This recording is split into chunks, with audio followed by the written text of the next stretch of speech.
آپ لوگ مروڑا کے لوگ، آپ کو بالکل بھی پسند والا لطیفے کا نہیں پتہ میرا خیال ہے، اس لیے آپ کو مزہ نہیں آ رہا اس میں. وہ ایک آدمی نا کہیں رشتہ لینے کے لیے گیا، سنو پھر مزہ آئے گا، یہ بالکل بھی پسند نہیں. ایک آدمی کہیں رشتہ لینے کے لیے گیا تو لڑکی والوں کو لڑکا پسند نہیں آیا. لڑکا گھر آ گیا واپس، تو لڑکی کے باپ نے لڑکے کو فون کیا. لڑکے نے فون اٹھایا، جی ارشاد. تو کہنے لگا بیٹا آپ ابھی ہمارے گھر آئے تھے نا میری بیٹی کے رشتے کے لیے، آپ وہی بات کر رہے ہیں؟ اس نے کہا جی میں وہی بات کر رہا ہوں. بیٹا میں آپ کو یہ بتانا چاہتا تھا کہ آپ مجھے بالکل بھی پسند نہیں آئے. اس نے کہا ٹھیک ہے انکل کوئی بات نہیں، اگر میں پسند نہیں آیا آپ نے انکار کر دیا، کوئی ایسی بات نہیں. اس نے کہا بیٹا بات تو سنو، ابھی فون نہ رکھو. بیٹا ہم نے آپ کو انکار کیا ہے، میں آپ کو دل سے بتاؤں ذرا بھی پسند نہیں آئے آپ. اس نے کہا ٹھیک ہے انکل آپ نے بتا دیا نا میں پسند نہیں آیا تو ٹھیک ہے میں رشتہ نہیں کرتا، ختم ہو گئی بات. بیٹا ایک میں فون نہیں رکھنا، ابھی ایک بات سنو. دیکھو کہیں سے تھوڑا سا بندہ پسند آتا ہے نا، کوئی پرسنالٹی پسند آتی ہے، کسی کے بات چیت کا اسٹائل، کسی کا خاندان، کسی کا پیسہ، کچھ بھی پسند نہیں آیا ہمیں آپ. اب اس کو آنے لگا غصہ، وہ گالیاں دینے لگا. اچھا تو جب وہ گالیاں دینے لگا نا تو اس نے کہا ایک منٹ میری وائف سے بات کریں. اب لڑکے کو خیال ہوا شاید اس کی وائف کوئی صحیح بات کرے، تو وائف نے فون اٹھایا. بیٹا ایک منٹ ذرا میری بات سنیں. چلیں جی. تو لڑکے کی تو اس کی جو ماں جو صاحب کی بیوی ہے نا اس نے فون کیا. جی انٹی کیا کہنا چاہتی ہیں؟ دیکھو بیٹا مسئلہ یہ ہے کہ آپ مجھے بھی بالکل پسند نہیں آئے. اس نے کہا آنٹی یہ بات انہوں نے بتا تو دی تھی. کہہ رہے نہیں، میں نے کہا شاید آپ سمجھ رہے ہو کہ مجھے آپ پسند آئے ہو، تو میں نے کہا میں کلیئر کر دوں کہ مجھے بھی آپ بالکل بھی پسند نہیں آئے.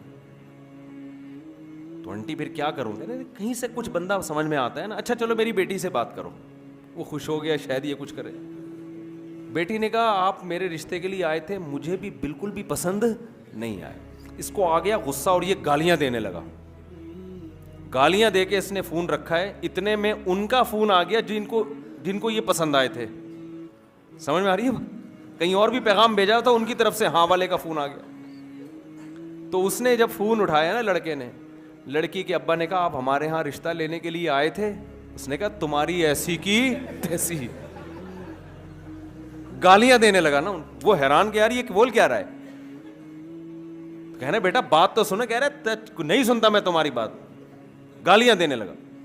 کہہ رہے بیٹا ایک بات سن لو. کیا بات ہے؟ کہہ رہے بیٹا ہمیں آپ بہت پسند آئے تھے، لیکن آپ کا جو لب و لہجہ ہے نا اس کے بعد ہمیں آپ بالکل بھی پسند نہیں. اب آپ ہمیں بالکل بھی پسند نہیں.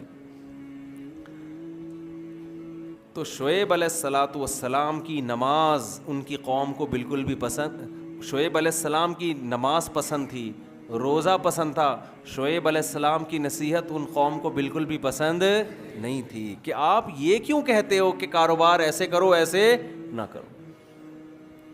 ہمارے حضرت مفتی رشید احمد صاحب رحمہ اللہ تعالی جو تھے، وہ بھابھی کو پردے پہ بڑا زور دیتے تھے کہ بھابھی دیور سے پردہ کرے.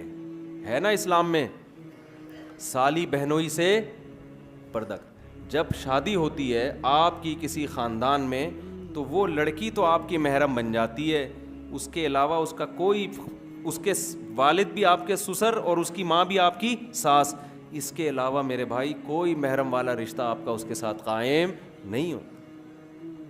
گھروں میں پردہ ختم ہو گیا. آپ سے کوئی پیسے بڑھانے کی بات کرے آپ کان لگا کے سنو گے کیا کہہ رہے ہیں. کوئی آ کے بتائے نا ایک نیا بزنس آیا ہے، کان لگا کے سنو گے. کوئی آپ سے کہے یار تمہارے گھر میں پردے کا نظام نہیں ہے، یہ غلط ہے، اللہ ناراض ہوتا ہے، کیسے آدمی دھتکارتا ہے. بھائی کوئی اور بات کر یار، یہ کیا ٹاپک لے کے بیٹھ گیا یار، یہ تو مولویوں کی باتیں، تو کہ ادھر سے کہ فضول باتیں کر رہے ہیں. ہوتا ہے کہ نہیں ہوتا؟ آپ کو یہ باتیں بالکل بھی پسند نہیں ہیں، لیکن اللہ کو یہی باتیں، اللہ کو سب سے پہلے یہ دیکھنا ہے میرا کون کتنا ہے، میں نے کھلایا، میں نے پیدا کیا، میرے حکام کو کیوں نہیں مانتے. قرآن میں اللہ تعالیٰ نے نا ایک ایک رشتے کی تفصیل بیان کی ہے. پردے کا جب حکم آیا نا تو اللہ نے بتایا کہ عورت اپنے باپ سے پردہ نہیں ہے، اس کا اپنے بھائی سے نہیں ہے، بھتیجے سے نہیں ہے، سسر سے نہیں ہے. شوہر سے نہیں ہے, شوہر کے بیٹے سے جو ستیلا بیٹا ہوتا ہے اس سے نہیں ہے, شوہر کے باپ سے نہیں ہے. پوری ڈیٹیل اللہ نے بتا دی. کیا مطلب؟ ان کے علاوہ عورت کا سب سے پردہ ہے. تو آپ پردہ تو عورت پہ فرض ہے, آپ پہ فرض نہیں ہے, لیکن آپ اپنی بیوی سے فری ہو کے بات کر سکتے ہو, اپنی ماں سے ہنسی مذاق کر کے بات کر سکتے ہو, اپنی بہنوں سے ہنسی مذاق کر کے بات کر سکتے ہو, اپنی بھانجیوں سے بے تکلف ہو سکتے ہو, اپنی بھتیجیوں سے بے تکلف ہو سکتے ہو. اس کے علاوہ کسی اور جوان عورت سے آپ کو بے تکلف ہونے کی اجازت نہیں ہے. اگر آپ بے تکلف ہوگے لوگ آپ کو براڈ مائنڈڈ کہیں گے, بڑا کشادہ ظرف کا آدمی ہے. اللہ کی نظر میں آپ کی حیثیت 2% کی نہیں رہے گی.